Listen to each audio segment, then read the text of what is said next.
Hi, meet again with me, Miss Sri from Rumah Pendidikan. This time we will learn about phrasal verbs. Phrasal verbs are very important to learn because they are very commonly used when communicating, and also phrasal verbs are often found in various contexts. For example, phrasal verbs are often found in songs and movies. This is why the language used in songs and movies is very difficult to understand because phrasal verb and idiomatic sentences are often used. Jadi jumpa lagi dengan saya, Miss Sri dari Rumah Pendidikan. Kali ini kita akan belajar tentang phrasal verb.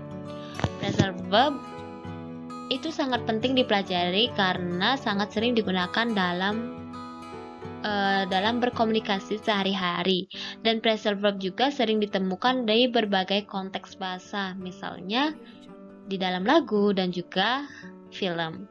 Ini mengapa bahasa yang digunakan dalam lagu dan film itu sulit dimengerti, karena di dalam lagu dan film itu sering menggunakan phrasal verb dan juga kalimat idiom.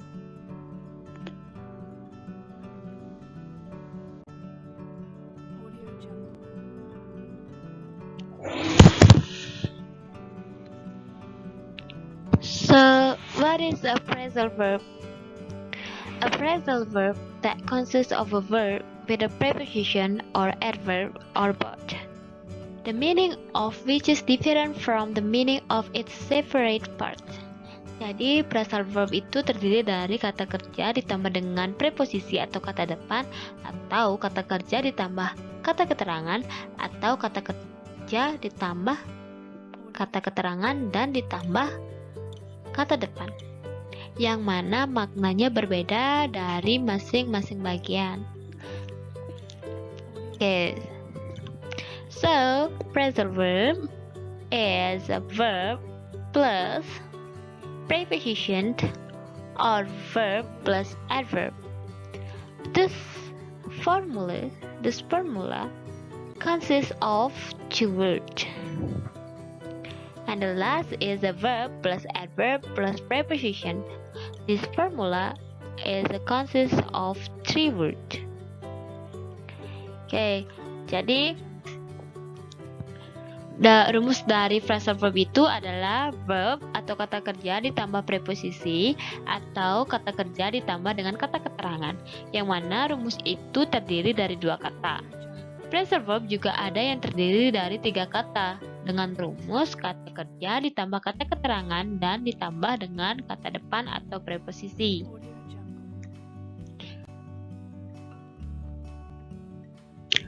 Mari kita lihat contohnya. Untuk rumus yang pertama, yaitu verb kata kerja ditambah preposisi atau kata depan. Rumus ini terdiri dari dua kata. Contohnya, look for. Look itu adalah kata kerja dan for itu adalah kata depan. Look for itu bersinonim dengan kata search atau mencari. Kemudian, yang kedua adalah verb ditambah adverb atau kata kerja ditambah dengan kata keterangan. Ini juga terdiri dari dua kata.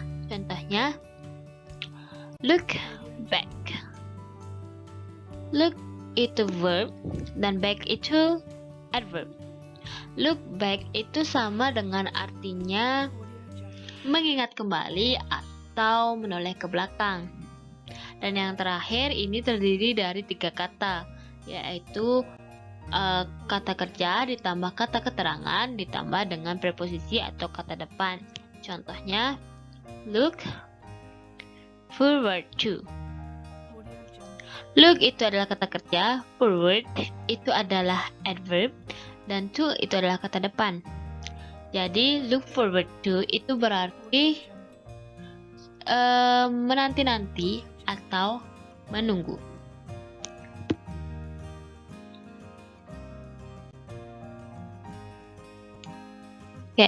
What is the phrasal verb? A phrasal verb is a verb plus a particle. Jadi, apa sih maksud dari partikel ini? Partikel itu adalah preposisi atau kata kerja atau keduanya. Jadi, Ketiga hal tersebut itu disebut dengan partikel. For example, put up. Put is a verb, up is a particle. I put off my trip as I postponed my trip. Okay, look the example. He woke up at 6:30 a.m. Up in this sentence, the particles look like a preposition, but it doesn't function as a preposition. The verb and the particle have a special meaning. Particles are parts of this verb phrase, and they often change the meaning of the verb. He looked up at the skyscraper. Up is a preposition. She looked up a word in her dictionary. Up in this sentence is a particle. Phrasal verb can be transitive and intransitive. Jadi kalau transitif itu membutuhkan objek, kalau intransitif itu tidak memerlukan objek. Contohnya yang memerlukan objek, I look up the word in the dictionary. Look up is a phrasal verb. The word is an object. Kemudian, she is looking for her book. Dia sedang mencari bukunya. Looking for is a phrasal verb. Her book is an object. Transitive phrasal verb can be separable and inseparable. Separable itu di mana objek itu bisa berada di tengah-tengah di antara phrasal verb. Di tengah-tengah phrasal verb. Contohnya, I look up the word in the dictionary. Jika diubah menggunakan bentuk separable, dia menjadi I look the word up in the dictionary. The word objeknya itu berada di tengah-tengah dari phrasal verb. Kemudian transitive phrasal verb juga bisa menjadi inseparable, di mana tidak boleh objek diletakkan di antara phrasal verb. Contohnya, she is looking her book for. Itu tidak boleh. Seharusnya she is looking for her book. Kemudian, she is looking it for. Itu tidak boleh. Harusnya she is looking for it. Kemudian, intransitive phrasal verb atau phrasal verb yang tidak memerlukan objek. Contohnya, her name came up in the conversation. Came up is a phrasal verb, dan di sana tidak ada objek. Her name came up in the conversation artinya namanya muncul di percakapan itu. Came up itu bersinonim dengan appear atau muncul. Kemudian contoh yang kedua, what time do you get up in the morning? Get up is a phrasal verb. Dalam kalimat itu juga tidak ada objek.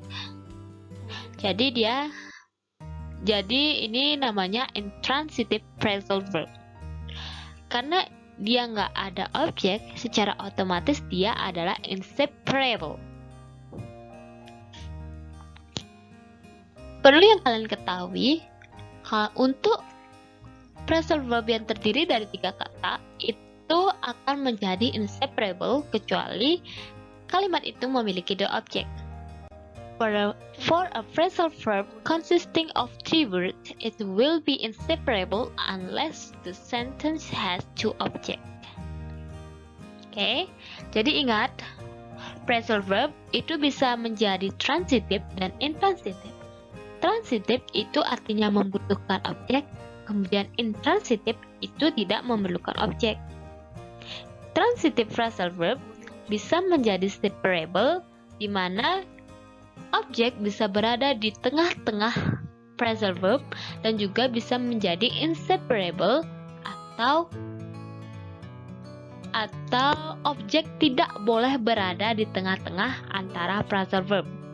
Oke. Kalau intransitif, karena dia tidak mempunyai objek, secara otomatis dia akan menjadi kalimat inseparable.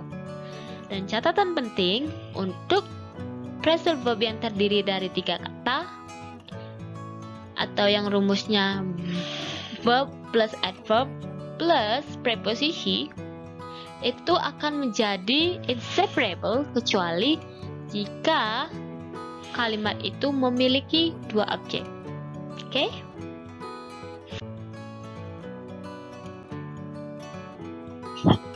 When you use the same verb with a different particle, the meaning changes. Jadi ketika kamu menggunakan kata kerja yang sama, namun dengan partikel yang berbeda, maknanya pun juga akan berubah. Contohnya, put off is a postponed, put on is to cover your body with clothes, put away is to put something in its original place, and put back to return something in its original place. Ingat, jadi walaupun kalian menggunakan kata kerja yang sama, tapi menggunakan partikel yang berbeda, maknanya pun juga akan berbeda. Oke?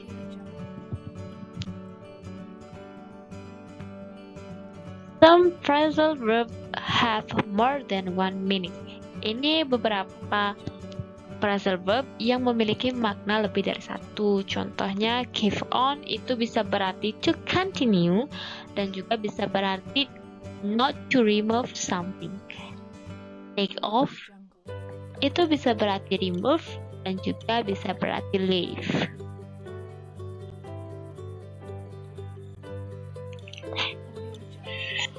Using phrasal verb. Many phrasal verb and one word verb have similar meanings. Banyak phrasal verb dan satu kata kerja memiliki makna yang hampir sama. Contohnya, wake up itu similar meaning with awakened. Go on is a continue, take off is a remove. Phrasal are less formal and more common in everyday speech. Jadi phrasal itu adalah kata yang digunakan atau adalah bahasa yang digunakan secara informal dan sangat umum digunakan untuk percakapan sehari-hari.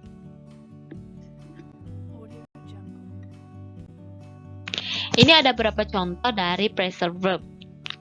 Give off is abandoned, turn out is produced, carry on is continue, put off is a postponed, turn down is a reject, look after is a take care of, get out is attained, call out is a visit, bring off is trying to do work, call on is a brief visit to, put on is a wear. Conclusion. Phrasal verbs are very important for learners because they are so prevalent in everyday spoken and written language.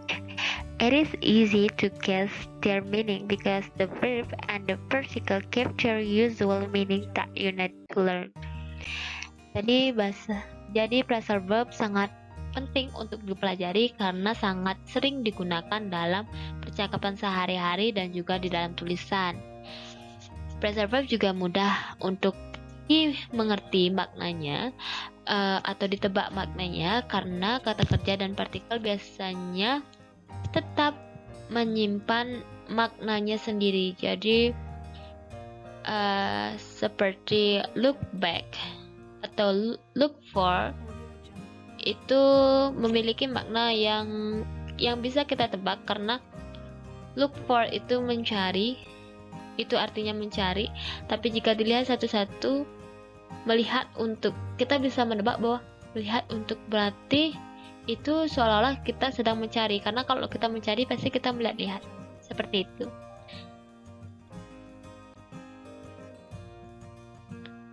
Oke, baiklah, segitu dulu pelajaran untuk kali ini.